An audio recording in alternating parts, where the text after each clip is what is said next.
The ballroom of the Langford Grand Hotel was full of light and noise. Crystal glasses clinked.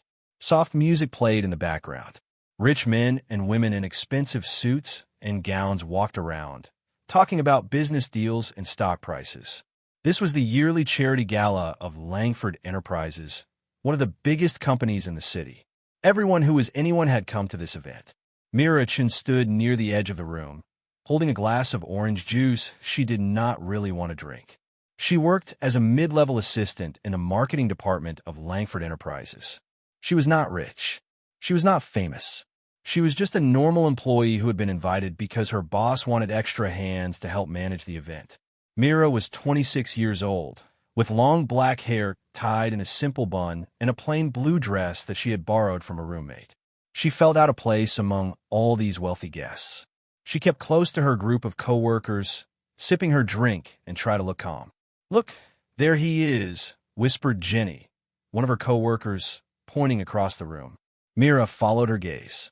Standing near the stage was Adrian Langford, the CEO of the company. He was tall, with dark hair combed back neatly and sharp gray eyes that seemed to look right through people. He wore a black suit that fit him perfectly. He was talking to a group of investors, his face calm and serious, like always. Everyone in the company knew about Adrian Langford. He was smart, powerful, and extremely rich. He had taken over the company from his father 5 years ago and had made it even more successful. But he was also known for being cold. He never smiled much. He never dated anyone, at least not that anyone knew about. Some people said he did not believe in love. Others said he was married to his work. The office gossip was full of stories about him, but nobody really knew the real Adrian Langford. "I heard he has not been on a single date in 3 years, said Tom, another co-worker, taking a sip of his champagne. "Can you imagine? A man like that, and he is completely alone." "Maybe he just has high standards," said Jenny, laughing. "Or maybe he is just cold as ice," Tom said. "I bet if any woman walked up to him and asked for a kiss, he would just walk away without even looking at her." The group laughed. Then Jenny's eyes lit up with mischief. She looked at Mira. "Mira, I dare you to go ask him." Mira almost choked on her drink. "What? No way. Come on," Jenny said, grinning. "It is just a joke. He will say no, obviously. Nothing will happen. It will be funny." "Are you crazy?" Mira said, shaking her head. "He is the CEO. I cannot just walk up to him and ask something like that. I would lose my job." "You will not lose your job for asking a question," Tom said, joining in. "Come on, Mira. We have a bet going. $50 if you actually do it." "100, Jenny added. "I want to see his face when you ask." Mira looked at her co-workers' excited faces. She really did not want to do this. It felt embarrassing and pointless. But she had always had a hard time saying no to a dare ever since she was a child. Her friends used to tease her about it. And tonight, after a long week of stress and a boring gala, something reckless stirred inside her. "Fine," she said, putting her glass down. "But if I get fired, you too are paying my rent." "Deal," Jenny said, laughing. Mira took a deep breath and walked across the room. Her heart was pounding with every step. The closer she got to Adrian Langford, the more nervous she became. She told herself this was just a joke. He would say no. He might not even remember her face tomorrow. It would all be over in a few seconds. Adrian was standing alone for a moment, checking something on his phone as the investors he had been talking to moved away to get more drinks. Mira took her chance before her courage disappeared completely. "Excuse me, Mr. Langford," she said, her voice a little shaky.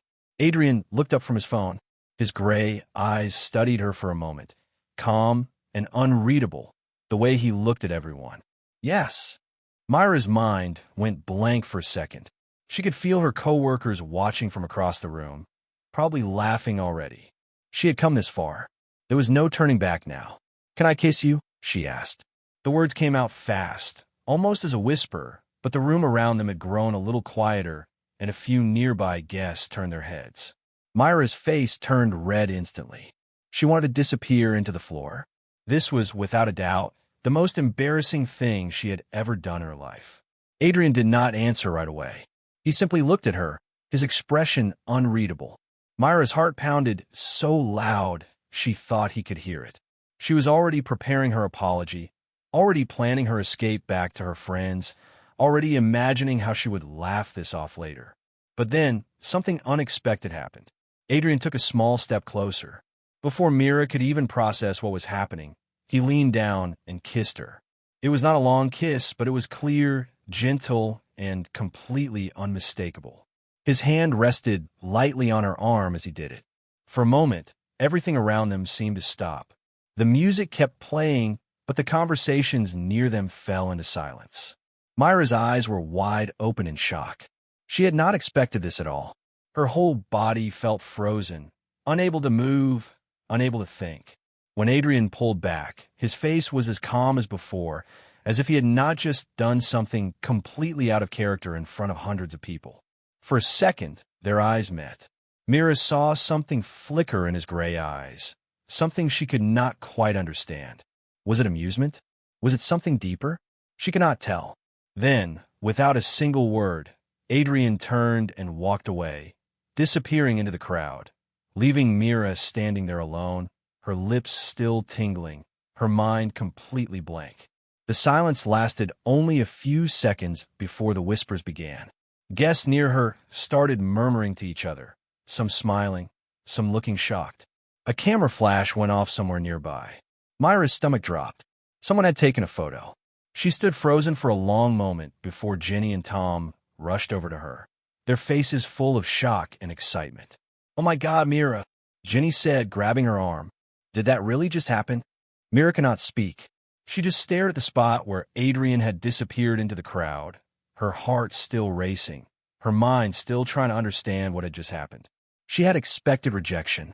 She had expected him to look at her like she was crazy and walk away without a word. Instead, the most powerful, most unreachable man in the company had kissed her in front of everyone without any explanation. Tom was already laughing nervously. "I think we owe you way more than $100, he said. "I think we just watched history happen." Mira barely heard him. Her mind was spinning with questions. Why had he done it? Was it just to embarrass her back? Some kind of joke of his own? Was it because he was drunk? She had not smelled alcohol on him, and he had seemed completely sober and composed the whole time. She looked around the room. People were still staring, still whispering. Somewhere in the crowd, she noticed more phones being lifted, more photos being taken. Her stomach twisted with dread. This was not going to stay a private moment. By tomorrow, this could be everywhere. "I need to go home," Mira said quietly, grabbing her purse. "I need to go home right now." Jenny tried to stop her, still asking questions, still excited about what had happened, but Mira was already walking toward the exit, her mind racing, her heart pounding, unable to shake the feeling that her simple, boring life had just changed in ways she could not yet understand. As she stepped out into the cool night air, she looked back once at the glowing windows of the ballroom. Somewhere inside, Adrian Langford was still there, calm and untouched, as if nothing unusual had happened at all. But something told Mira that nothing was ever going to be the same again. She had asked a simple question, meant as nothing more than a joke between friends. She never imagined that the answer would turn her whole world upside down. As she walked to her car, her fingers touched her lips without her even realizing it, and she wondered, with a strange mixture of fear and curiosity, what exactly she had just started. By the time Mira woke up the next morning, her phone was already full of messages. She rubbed her eyes and reached for it, expecting the usual texts from friends and family. Instead, she found more than 40 missed calls and messages, most of them from coworkers, some from numbers she did not even recognize. She opened her phone and felt her stomach drop. There, on the front page of a popular gossip website, was a photo of her and Adrian Langford, taken at the exact moment of the kiss. The headline read, "CEO Adrian Langford kisses mystery woman in public at charity gala." Who is she? Mira sat up in bed, so fast she felt dizzy. She clicked on the article with shaking hands. It had already been shared thousands of times. People in the comments were guessing who she was, some saying she must be a secret girlfriend, others saying it was probably a publicity stunt for the company. A few had already found her name and job title, though nobody had a clear photo of her face yet, since most of the pictures only showed the side of her head. Her phone buzzed again. It was a text from Jenny. "Mira, have you seen this?" You are famous. Call me right now." Mira dropped her phone on the bed and pressed her hands against her face. This was not supposed to happen. It was supposed to be a joke, a silly dare between friends at a boring party. Nobody was supposed to actually see it, let alone the whole internet. She forced herself to get up and get ready for work, even though every part of her wanted to stay in bed and hide. When she arrived at the Langford Enterprises building, she noticed people staring at her in the lobby. Some smiled at her in a strange, knowing way. Others whispered behind their hands as she walked past. By the time she reached her desk on the 5th floor, she felt like everyone in the building already knew what had happened. "There she is," Jenny said, rushing over with a huge grin on her face. "The woman of the hour."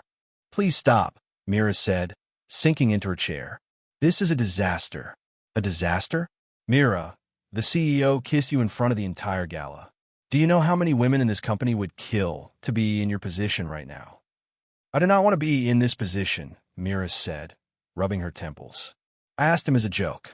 I never thought he would actually do it. Now there are pictures everywhere. People are talking about me like I am some kind of secret girlfriend, and I have no idea why he did it." Jenny's smile faded a little as she saw how genuinely upset Mira was. Okay. Maybe it is a bit much. But have you talked to him since?"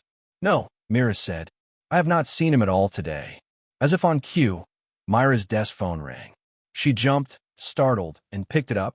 "Miss Chun," said a formal voice on the other end. It was Adrian's personal assistant, a serious woman named Ms. Whitfield. "Mr. Langford would like to see you in his office." "Now, please." Myra's heart sank. She glanced at Jenny, who mouthed good luck with wide eyes, and then made her way to the elevator, her legs feeling weak with every step. The executive floor was quiet and elegant, nothing like the busy marketing department downstairs.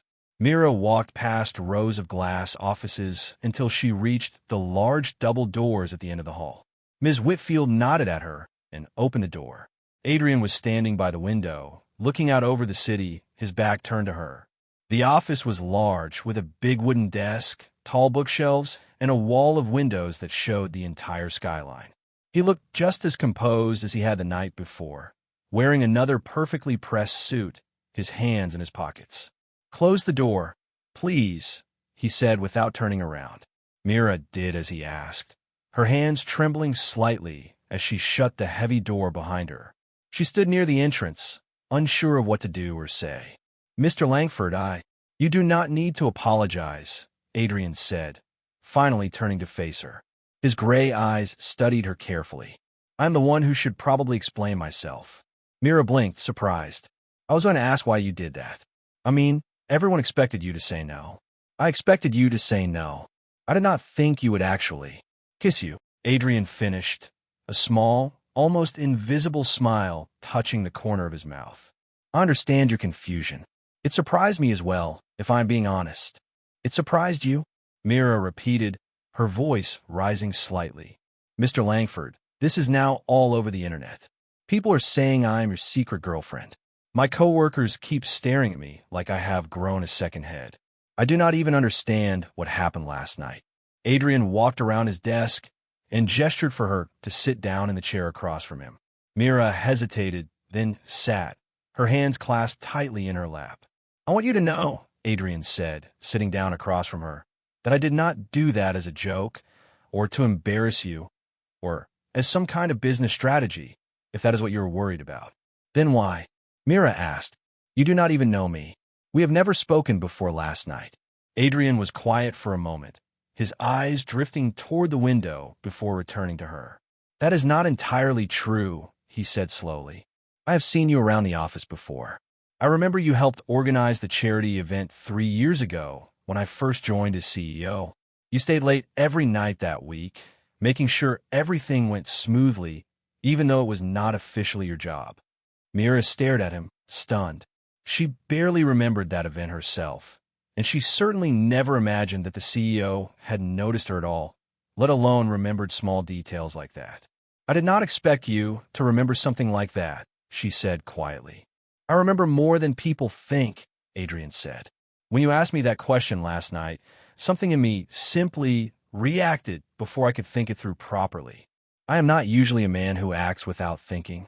I have built this entire company on careful planning and control. But last night, for a moment, I did not think. I just acted. Mira did not know what to say. Part of her wanted to believe him, wanted to believe that there was something real behind his actions. But another part of her, the more practical part, could not ignore the fact that this was now a public relations disaster that could affect both of their careers. The board is going to ask questions, she said finally. The media will not stop until they know who I am. This could hurt the company, and it could hurt you. I am aware, Adrian said, his voice calm. My public relations team is already working on a statement. But I wanted to speak with you first, before anything else happens, so you would hear the truth from me directly, rather than through rumors or press releases. Mira looked at him carefully, trying to read his expression, but as always, his face gave little away. Still, there was something different in his eyes now, something softer than the cold, unreadable CO everyone talked about in the office. So what happens now? She asked. Adrian leaned back in his chair, considering the question carefully. Now, he said, we figure out how to handle this together. Mira felt a strange mixture of nervousness and curiosity settle in her chest.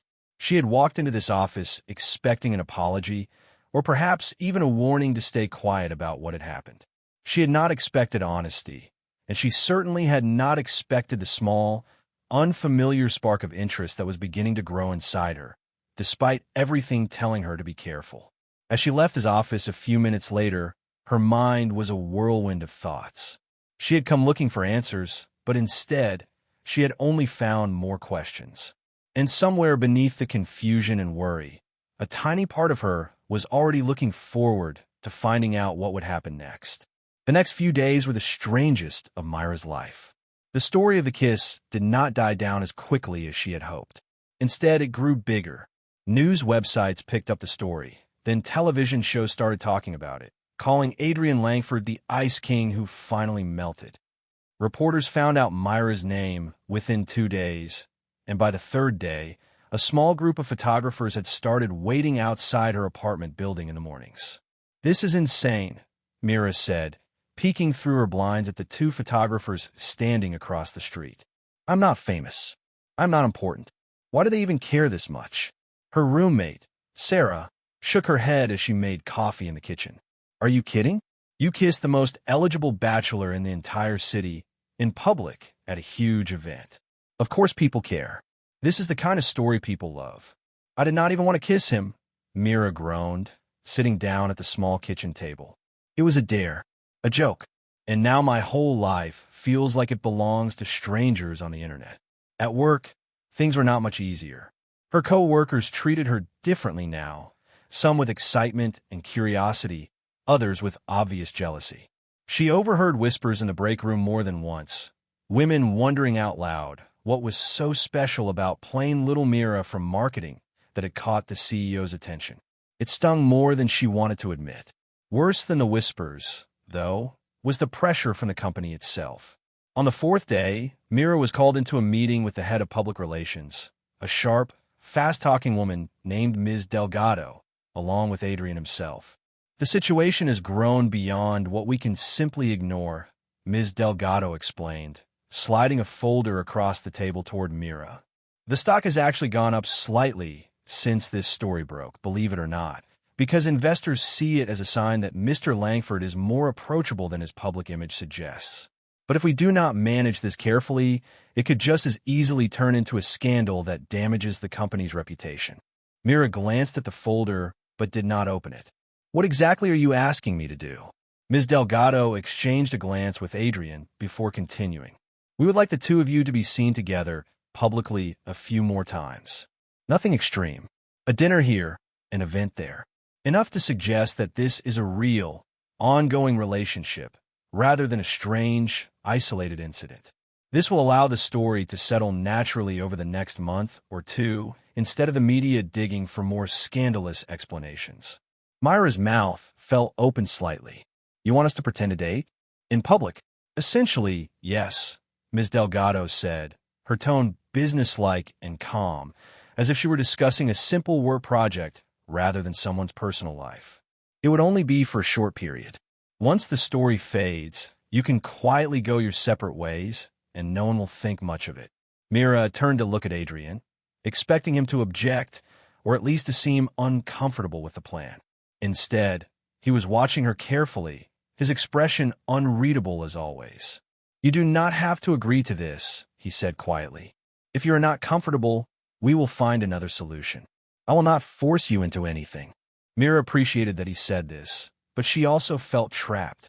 If she said no, the story would probably keep growing wild and out of control, with rumors getting worse and worse the longer they went unanswered. If she said yes, she would be stepping into a fake relationship with a man she barely knew, all under the eyes of the entire public. "Can I have a day to think about it?" she asked. "Of course," Ms. Delgado said, gathering her folder. "But I would recommend deciding soon. The longer this drags on unanswered, the harder it will be to control the narrative." After Ms. Delgado left the room, Mira remained seated, staring at the table, lost in thought. Adrian did not say anything at first, simply watching her from across the table. "I know this whole situation must feel overwhelming," he said finally.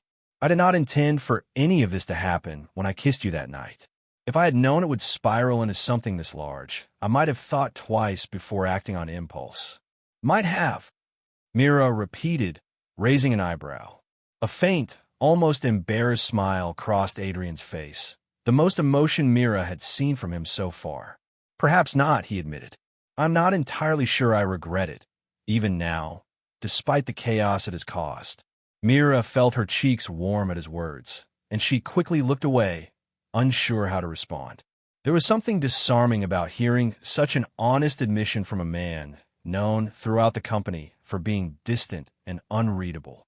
"Why me?" she asked quietly. "Out of everyone in that room, out of every woman you have probably met at these events over the years, why did you react that way to me?" Adrian considered the question carefully before answering. "I have met a lot of people at events like that over the years," he said. "Investors, business partners, socialites looking to make connections. Almost all of them want something from me. A deal, an introduction, an investment. You were the first person in a long time who asked me something so simple, so unguarded, without any hidden business motive behind it. It caught me off guard in a good way." Mira thought about this for a moment. She had never considered that someone in his position might feel isolated, surrounded constantly by people who wanted something from him, unable to trust that anyone's interest in him was genuine. "That does not sound like a very fun way to live," she said softly. "It is not," Adrian admitted, "which is perhaps why, when you asked that question, without any calculation or hidden agenda behind it, I found myself reacting in a way I normally never would." Silence settled between them, though it did not feel as uncomfortable as before. Mira studied his face, tried to see past the calm, controlled expression he always wore, wondering what else might be hidden beneath the surface. "I will think about the arrangement," she said finally, standing up from her chair. "But I need you to promise me something." "What is that?" "If we do this, even if it is fake in the eyes of the public, I want you to be honest with me. No games, no hidden business strategies. If something changes, or if you decide this is not working, tell me directly instead of leaving me to find out through the news." Adrian stood as well, meeting her gaze steadily. "You have my word," he said. Mira nodded, feeling a strange mixture of nervousness and something else that she could not quite name, something warmer, something that made her stomach flutter slightly despite her attempts to stay practical and guarded. As she left his office that day, she realized that somewhere over the past few days, without fully meaning to, she had stopped thinking of Adrian Langford purely as the cold, distant everyone gossiped about. She was beginning to see glimpses of someone else entirely, someone lonelier and more human than his reputation suggested. Whether that was a good thing or a dangerous thing, she was not yet sure. But as she walked back toward the elevator, she found herself already looking forward to seeing him again, and that thought scared her more than the cameras waiting outside her apartment ever could. Mira agreed to the plan the next morning. She told herself it was purely practical, a way to protect her job and calm the media storm, nothing more. But deep down, she knew there was another reason too, one she was not quite ready to admit out loud. The first public outing was a dinner at a well-known restaurant downtown, one that Ms. Delgado had chosen carefully because it was known to attract attention from photographers without being too flashy or obvious. Mira wore a simple green dress, and when Adrian picked her up in his car, he was dressed casually for once, in a dark sweater instead of his usual suit. "You look nice," he said as she got into the car, his tone polite but genuine. "Thank you," Mira said, feeling oddly shy despite everything that had already happened between them. "You look different without a suit." "I do own other clothes," Adrian said, a small smile tugging at his lips. "Contrary to what my employees probably believe." Mira laughed, surprised by the small joke. It was strange to see this softer, more relaxed side of him, so different from the serious, composed CEO she was used to seeing in the office. Dinner went smoothly, more smoothly than Mira had expected. As promised, a few photographers were waiting outside the restaurant, snapping photos as they walked in together, but once inside, they were left mostly alone at a quiet corner table. Away from the cameras, the conversation flowed more naturally than Mira had imagined it would.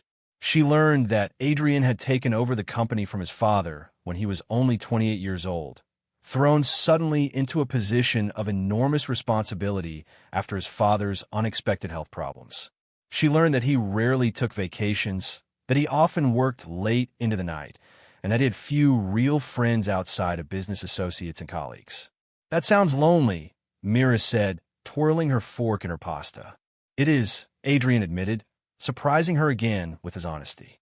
"But it is the life I chose, or perhaps the life that was chosen for me. I have grown used to it." "That does not mean you have to like it," Mira said gently. Adrian looked at her for a long moment, something unreadable flickering behind his gray eyes. "No," he agreed quietly. "It does not." Over the following weeks, their public outings became more frequent. A charity event here, a business dinner there, a walk through the park on a Sunday afternoon that Ms. Delgado insisted would look good for the cameras. What started as a forced arrangement slowly began to feel less like a performance and more like something real. Mira found herself looking forward to their time together, even the boring business events that she once would have dreaded attending. She began noticing small things about Adrian that nobody else seemed to see. The way his shoulders relaxed slightly when they were alone together, away from the eyes of employees and investors. The small, genuine smile he gave only when he thought no one important was watching. The surprising, dry sense of humor hidden beneath his serious exterior. Adrian, in turn, seemed to notice things about her as well. He remembered small details from their conversations, brought up things she had mentioned only once in passing weeks earlier. He started asking about her family, her childhood, her dreams beyond her current job, questions that felt personal and genuine rather than part of any public relations strategy. One evening, after a long charity dinner, Adrian offered to walk Mira up to her apartment instead of simply dropping her off, as he usually did. They walked slowly through the quiet hallway, neither of them in a hurry to end the evening. "Thank you for tonight," Mira said as they reached her door. "I actually had a good time, which surprises me, considering how much I usually hate these formal events." "I had a good time as well," Adrian said, standing close but keeping a respectful distance. "More than I expected to, honestly." Mira looked up at him, her heart beating a little faster than usual. "Can I ask you something?" "Of course." "Is any of this still just for the cameras?" she asked quietly. "Or has it become something else?" Adrian was quiet for a moment, considering his answer carefully, the way he always did. "I stopped thinking about the cameras weeks ago," he admitted finally. "I'm not entirely sure when that happened, but somewhere along the way, this stopped feeling like a performance to me." "Me too," Mira whispered. Neither of them moved for a long moment, the air between them charged with something neither had fully acknowledged until now. Then, slowly, Adrian reached out and gently touched her cheek, his gray eyes searching hers, silently asking permission. Mira did not pull away. This time, when he leaned down to kiss her, there were no cameras, no crowd of strangers watching, no dare or joke behind it. It was simply the two of them, alone in the quiet hallway, and the kiss felt different from the first one, softer, slower, and far more real. When they finally pulled apart, Mira felt breathless, her cheeks flushed, her heart pounding loudly in her chest. Adrian rested his forehead gently against hers for a moment, something rare and vulnerable crossing his usually composed features. "I meant to keep things professional between us," he admitted quietly. "For your sake, as much as mine. But I find that becoming increasingly difficult around you." "Maybe it does not have to stay professional," Mira said softly, surprising even herself with her own boldness. Adrian pulled back slightly to look at her properly, a hint of hope showing through his usual careful reserve. "Are you saying you want this to be real?" he asked. "Not for the cameras, not for the company, simply for us." Mira thought about the question seriously, thought about everything that had happened over the past few weeks, from the initial embarrassment of the dare to the growing warmth she now felt whenever she was around him. Somewhere along the way, without fully realizing it, her feelings had shifted from confusion to something far deeper. "Yes," she said finally, "I think I am." The smile that broke across Adrian's face then was unlike any she had seen from him before, unguarded and genuinely happy, a smile that made him look years younger and far less like the untouchable CEO everyone in the company whispered about. "Then let us make it real," he said quietly, taking her hand gently in his. Standing there in the quiet hallway, holding hands with a man who, only weeks earlier, had been nothing more than a distant, intimidating figure in her professional life, Mira felt a happiness she had not expected to find in the middle of all this chaos. But even as her heart soared with this new possibility, a small, quiet worry lingered in the back of her mind. Their relationship had begun in the public eye, under enormous scrutiny, and she could not shake the feeling that the same forces that had brought them together so unexpectedly might just as easily try to tear them apart. She pushed the worry aside for now, choosing instead to enjoy this rare, unguarded moment of happiness. But deep down, she knew that the real test of their feelings for each other was still ahead of them, waiting somewhere in the days to come. For a few weeks after that night, everything felt like a dream to Mira. She and Adrian continued spending time together, but now their moments alone felt warm and genuine instead of staged for public appearance.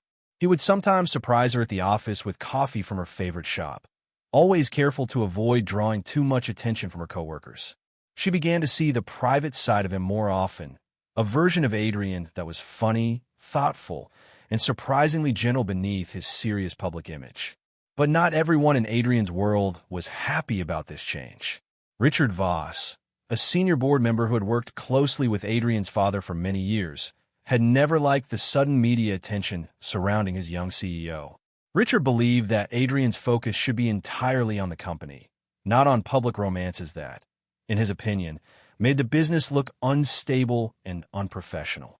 He had also long wanted more influence over company decisions, something Adrian's careful leadership had mostly kept out of his reach. One afternoon, Mira was called into a private meeting, this time not with Adrian, but with Richard Voss himself. "Miss Chun," Richard said, gesturing for her to sit in his large office on the executive floor. "Thank you for coming. I wanted to speak with you privately about a few concerns." Mira sat down cautiously, sensing immediately that this conversation would not be friendly. "What kind of concerns?" "I'm sure you are aware of how much attention your relationship with Mr. Langford has brought to this company," Richard began, his tone calm but pointed. "Some of that attention has been positive, certainly. Stock prices have remained stable. But there are also concerns among certain members of the board that this relationship may not be as genuine as it appears." Myra's stomach tightened. "I do not understand what you are implying." Richard folded his hands on his desk. "There are records, Miss Chun, showing that the initial kiss between you and Mr. Langford, along with your continued public relationship since then, closely coincided with a difficult financial quarter for this company. Some might suggest that the entire situation was carefully planned, a distraction to shift public attention away from certain disappointing earnings reports." "That is ridiculous," Mira said immediately, her voice sharp. "It was a dare, a joke between coworkers. Nobody planned any of this." "Perhaps," Richard said, though his tone suggested he did not fully believe her. "But perception matters more than truth in situations like this, Miss Chun. And I felt it was only fair to make you aware of the questions being raised, before they potentially become public knowledge through less controlled channels. Mira left the meeting feeling shaken and confused. She told herself that Richard was simply trying to create doubt, perhaps as part of some larger effort to undermine Adrian's leadership.